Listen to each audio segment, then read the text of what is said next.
because we knew that she would have the ability to keep us all awake and engaged. Our next speaker is Sister Kathleen Mary, and she is a member of the International Religious Women's Community at the School Sisters of Notre Dame, Central Pacific Province. Kathleen Mary has ministered for some 50 years in both rural and city communities, collaborating with many as an educator, pastoral minister, social justice and outreach leader, including co-director of the Center for Earth Spirituality and Rural Ministry, before it became the Living Earth Center in Mankato and St. Paul from 2005 to 2014. Besides learnings gained in all of these collaborations, she has 2 master's degrees, one in theology and the other in human development, with a concentration, and listen to this is what I love, a concentration on women in leadership and ecofeminism. Yeah, I thought so too. Presently, Kathleen Mary volunteers as an ecology advocate and resides in Roseville, Minnesota. So I present to you Sister Kathleen Mary Kiemen.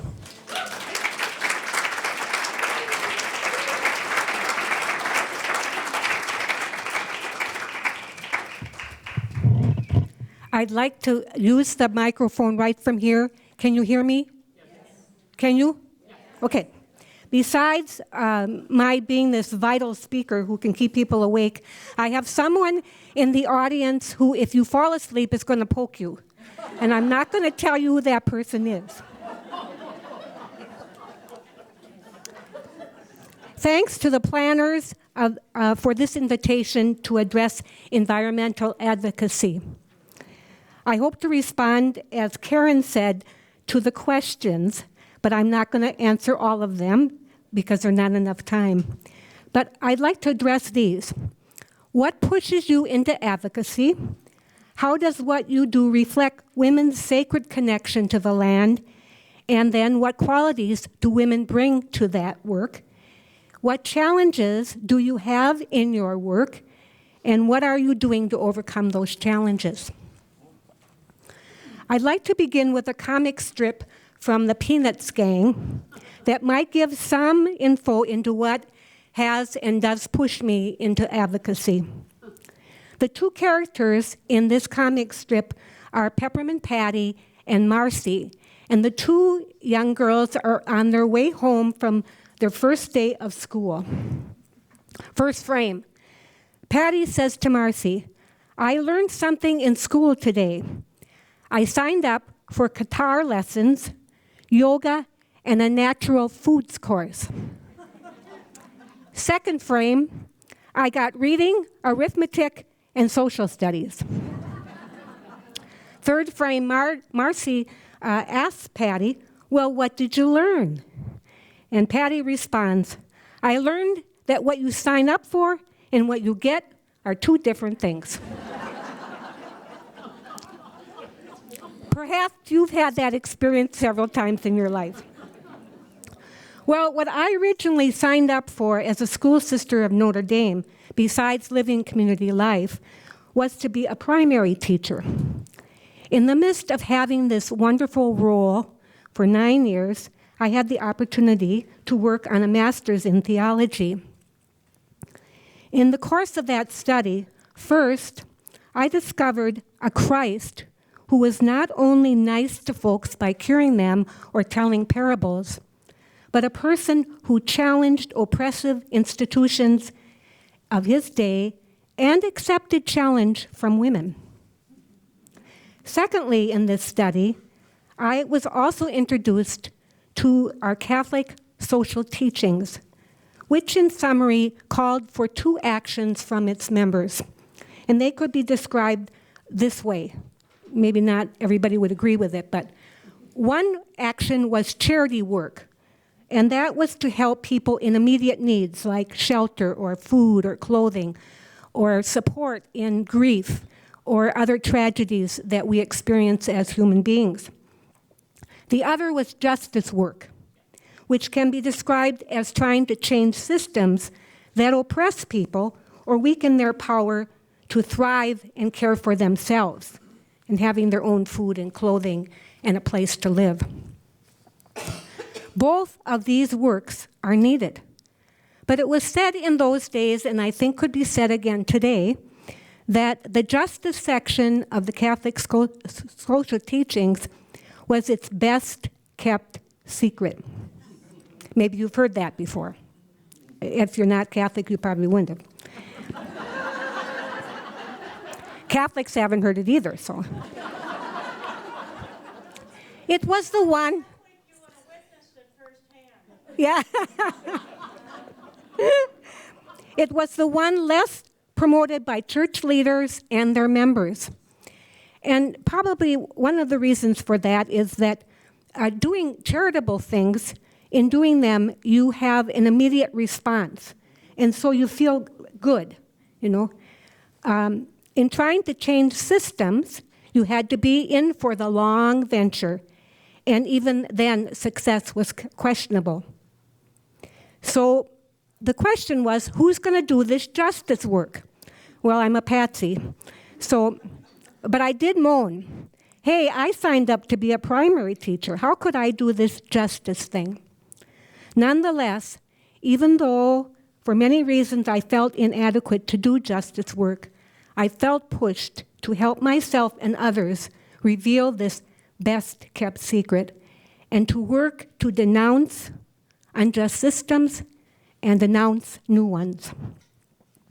What pushed me then and does today is that there is a constant need, as I think you would agree with me because you're here, for systemic change in many arenas of our nation and state. Yeah. Yes. Well, some years later, as Laura mentioned, I had the opportunity to study women in leadership and concentrate on ecofeminism. And I now concentrate my efforts in collaborating with others to advocate for our kin, the soil, the water, the air, and all those who strive to protect and help them thrive, and ourselves thrive because we are them. Yes, it is very important to plant gardens, to buy locally, to recycle, to reuse, to refuse, but we must also change systems that oppress our kin, the soil, the water, and the air. And one way to change systems is to provide good policies. Legislators are the ones who can create good policies, and citizens have the power to influence them to do so. We have a former legislator right here who was able to do some of that great work. And some people think it's hard to approach legislators, and they are nice people. They are people like us. Well, most of them are nice. But they have a big job, and we have the responsibility to educate them about areas that they may not know something about. I believe now that I am the earth, and I am pushed now by earth and called by many of its members to protect and help who we all are to thrive. We all are earth. I don't think I need to spend much time answering the question, how have women been a part of advocacy work? You just need to think of the role of women in the right to vote. And then we have these great litany of women in environment and racism, like Sojourner Truth or Rachel Carson, and even these great young people like Greta, who has faced the international community. And in these past years, I have been inspired by women close to home, and some of them are here. Those who have traveled from all parts of Minnesota, Wisconsin, Iowa, North Dakota, South Dakota, to meet for hours to strategize and then drive miles to educate our state legislators about such oppressive actions as factory farms, frac sand mining, poor health options for farmers and small town businesses, and to get after the power of corporate ag and other corporates.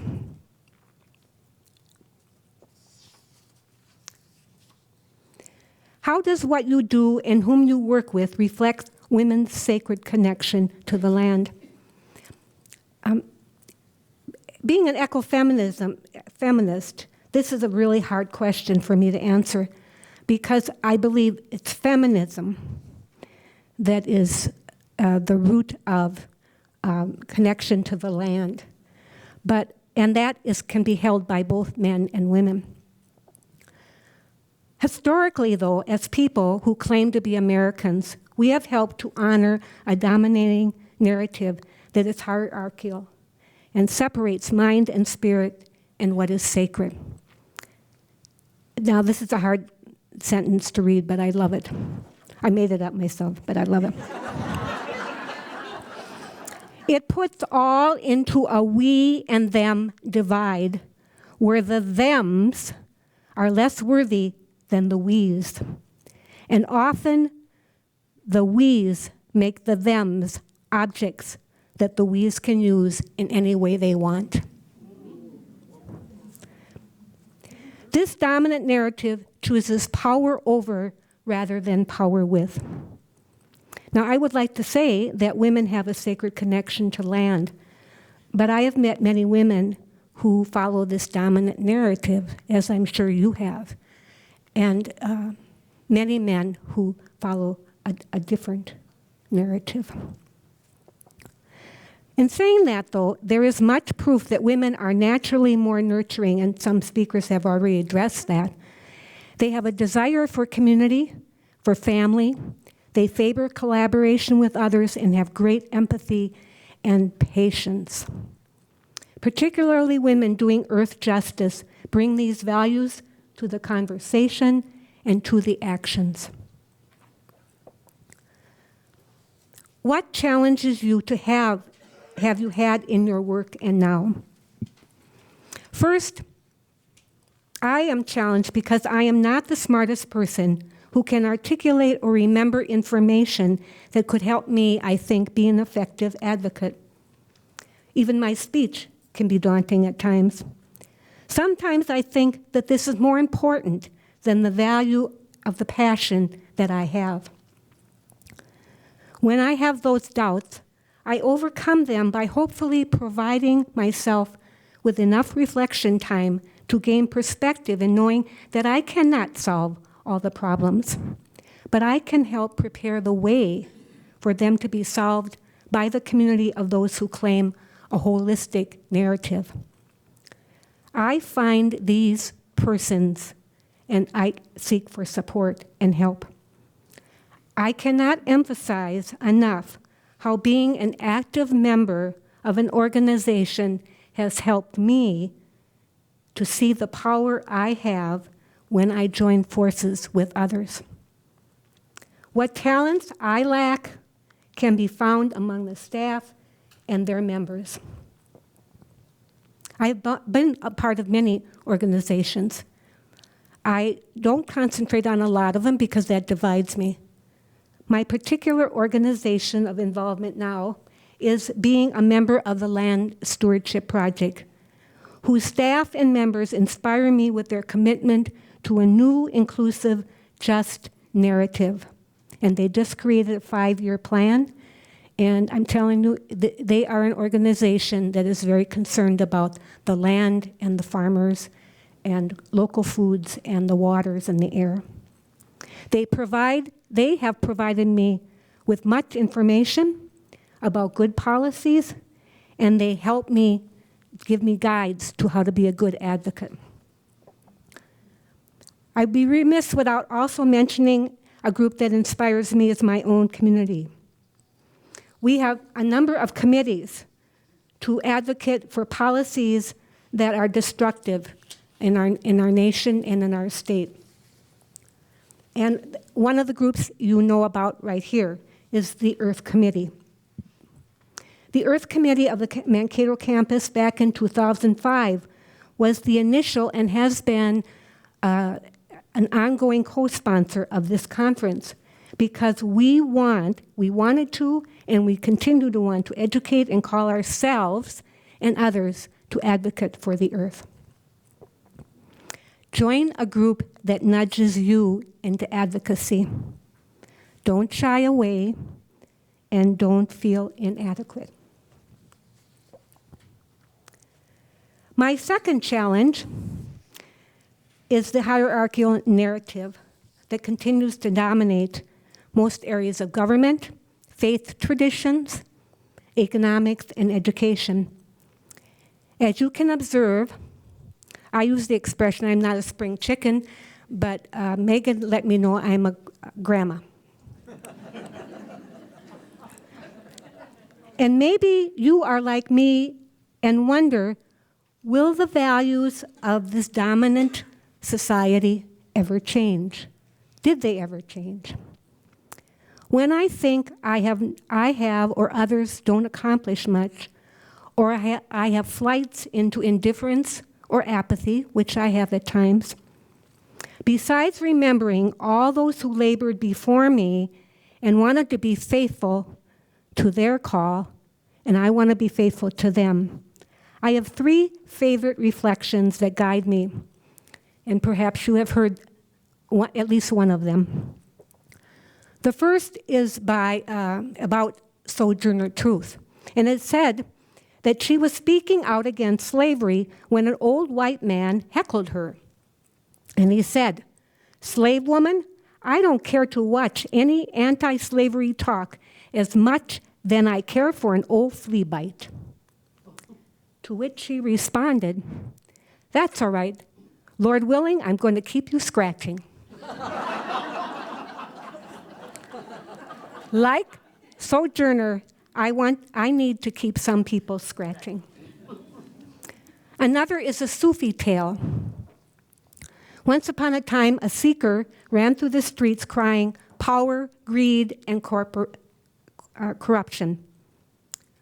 For a while, people stopped to listen, but gradually paid her no attention. But the woman kept running through this town crying, "Power, greed, and corruption." One day, a small child steps in front of her and says, "Old lady, no one is listening to you. Why do you keep on shouting?" She responds, "Oh, little child, I know they are not listening. I do not shout in order to change them. I shout so they cannot change me." That story is given to me by Jean Winninger, a member of the Earth Committee, and it has inspired me since. I do not want to get my passion or my values. My other inspiration is really a message, I believe, of my faith community's social teaching, but translated, I think, in the song by Peter, Paul, and Mary, "Carry On, My Sweet Survivor." You'd be lucky that I'm not going to sing it. But when I want to give up, that song, and particularly this stanza, keeps me going. It goes like this. "You remember when you felt each person mattered. Now I say when each creature mattered, each species mattered, when we all had to care or all was lost. But now you see believers turn to cynics, and you wonder, was the struggle worth the cost? Then you see someone too young to know the difference, and a veil of isolation in their eyes." You're not the only one that cries. Mm-hmm. "And inside you know you've got to leave them something, or the hope of something better slowly dies. Carry on, my sweet survivor. Carry on, my lonely friend. Don't give up the dream, and don't you let it end. Carry on, my sweet survivor, though you know that something's gone. For everything that matters, carry on. Carry on, my sweet survivor. You carried it so long, so it may come again. Carry on." I believe women are really signed up as members of the Earth community. And they and any members that they are talented, they have been gifted, they have passion, and they all of us, are responsible to share ourselves for the whole. Women are also citizens. to one part of this Earth community, and as citizens, are called to participate in their local communities to bring about systemic change that makes their community healthy. None of us can stand by and let others do that kind of justice work to help the Earth, our state and our city, and its members thrive. I keep telling myself, we are Earth, we are citizens, we are called not only to do the charity things, but to help change systems, to advocate. Kathleen Mary, in what really matters, carry on.